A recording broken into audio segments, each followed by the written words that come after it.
कैसे हैं आप सब। आप सभी का आपके अपने YouTube channel sociology with Sangeeta में मैं संगीता स्वागत करती हूं।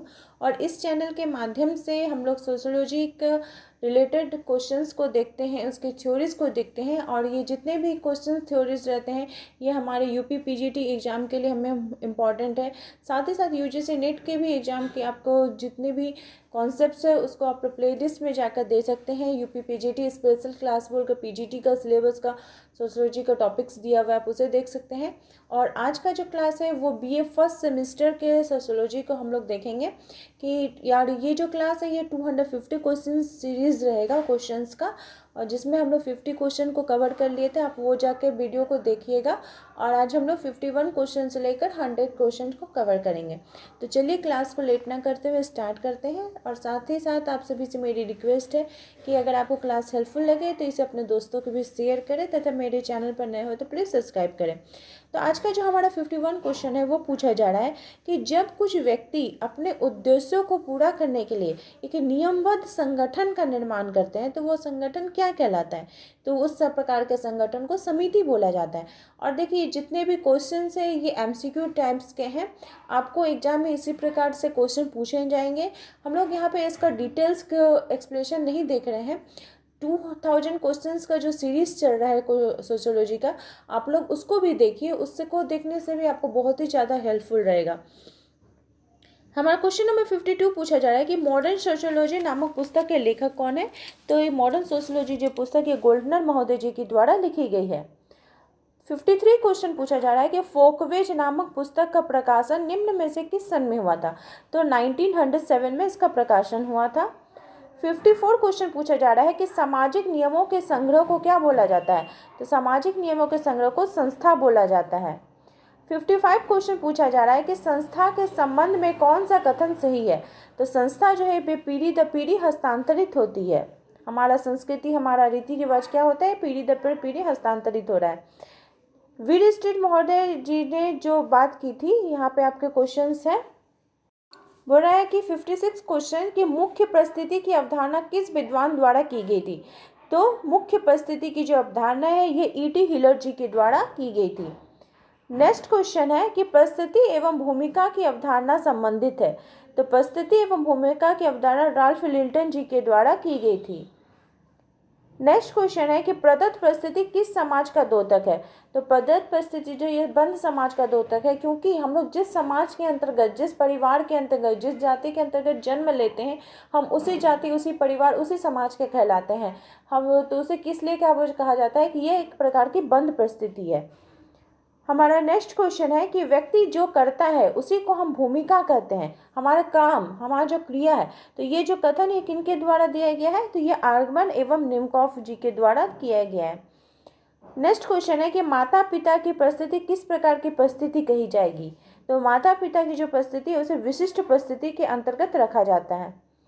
नेक्स्ट क्वेश्चन है कि अधिकांश भूमिकाएं होती हैं अनोन्य होती हैं, जो भूमिका होती है वो एक दूसरे से पृथक होती हैं। हमारा नेक्स्ट क्वेश्चन है कि अर्जित परिस्थिति आधारित है। तो वो योग्यता पर आधारित है, क्योंकि हम कोई भी चीज़ को अर्जन करते हैं तो हमारी जैसे योग्यता हो कि हम उसी प्रकार से उसको अर्जन करेंगे, उसी प्रकार से पढ़ाई करके अपने कौशल के बलबूते पर हम उसे अर्जित करते हैं। हमारा नेक्स्ट क्वेश्चन पूछा जा रहा है कि सामान्यतः एक परिस्थिति समाज अथवा एक समूह के पद है, यह परिभाषा किस विद्वान ने दी है। तो यह बीड स्ट्रीट महोदय जी के द्वारा दिया गया है। क्वेश्चन नंबर 65 पूछा जा रहा है कि निम्नलिखित में से कौन सी परिस्थिति अर्जित नहीं की जा सकती है। तो पुरोहित की जो परिस्थिति है वो अर्जित नहीं की जा सकती है। हमारा नेक्स्ट क्वेश्चन है कि किसने भूमिका समुच्चय की अवधारणा को विकसित किया है।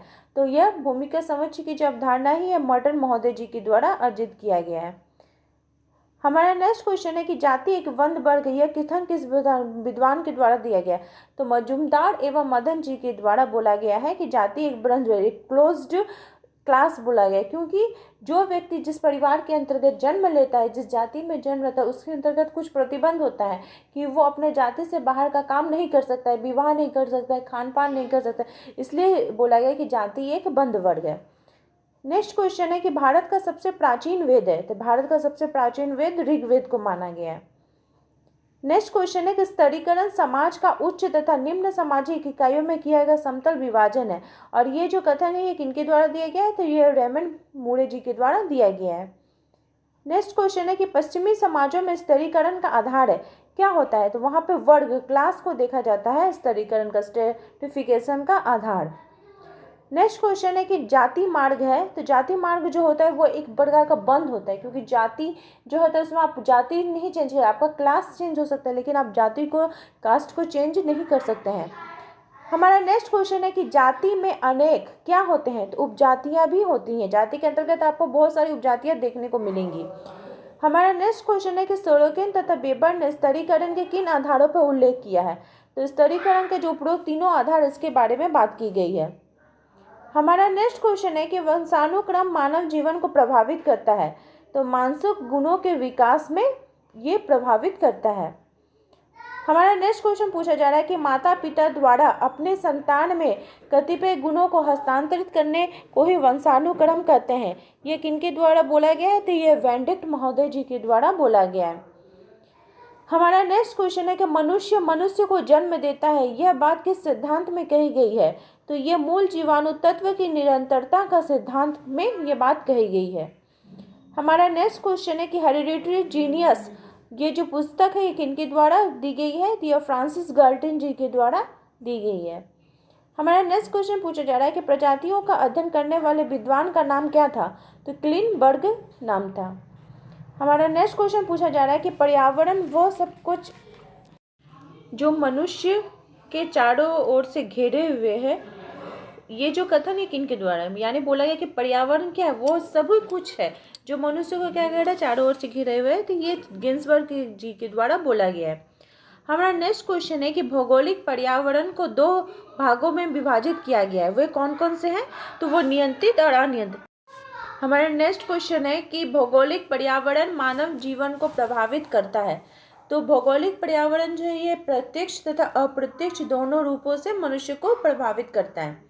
हमारा नेक्स्ट क्वेश्चन है कि भौगोलिक तत्व ही हमारी सभी संस्थाओं को प्रभावित करते हैं, ये विचारधारा भौगोलिकवाद की है। नेक्स्ट क्वेश्चन है कि मनुष्य पृथ्वी की संतान है, उसे पृथ्वी से अलग नहीं किया जा सकता, यह कथन किनके द्वारा गया है, तो यह कथन ऑडम महोदय जी के द्वारा दिया गया है। आपको एग्जाम में कथन से रिलेटेड भी क्वेश्चन देखने को मिलेंगे। नेक्स्ट क्वेश्चन है कि निम्नलिखित में से कौन सी जनजाति अपना वंशानुक्रम मिथिकीय महिला पूर्वजों से जोड़ती है, तो राजस्थान की जो मीना जनजाति है वो एकमात्र सत्तात्मक जनजाति है, यानी महिला प्रधान जनजाति है। हमारा नेक्स्ट क्वेश्चन है कि औद्योगिक समाजों में पर्यावरण का व्यक्तित्व पर किस प्रकार से प्रभाव पड़ा है, तो वहाँ यहाँ की जो व्यक्तिवादिता है एवं पृथकतावाद है यहाँ पे देखने को मिला है, सहिष्णुता में कमी आई है, जीवन में बहुत सारे संघर्ष देखने को मिले हैं, तो ये उपर्युक्त सभी जो ऑप्शन है वही राइट होगा। हर्स्कोविट्स के लिए संस्कृति का अर्थ क्या है, तो हर्स्कोविट्स के लिए पर्यावरण का मानव निर्मित जो अंश है उसी के बारे में उन्होंने बात की है। हमारा नेक्स्ट क्वेश्चन है कि पर्यावरण के 4 भेद होते हैं, भौतिक, जैविकीय, सामाजिक, संस्थागत, किस विद्वान ने बतलाए हैं, तो ये एल बनाई जी के द्वारा बताया गया है। हमारा नेक्स्ट क्वेश्चन है कि पर्यावरण का संबंध उन्हीं दशाओं से जो हमें प्रभावित करती हैं, किस प्रकार से, तो ये हमें बाह्य रूप से प्रभावित करती हैं। हमारा नेक्स्ट क्वेश्चन है कि निम्नांकित में से प्राकृतिक पर्यावरण से संबंधित कौन सी वस्तु है, तो खनिज पदार्थ जो होंगे वो प्राकृतिक पर्यावरण के, लेकिन आपका जो सड़क निर्माण बोलिए, नदी का पुल बोलिए, या भूमि की जो उर्वरता क्षमता बढ़ाने के लिए जो कीटनाशकों का या जैविकों का उपयोग किया जाता है वो तो मनुष्य निर्मित होता है।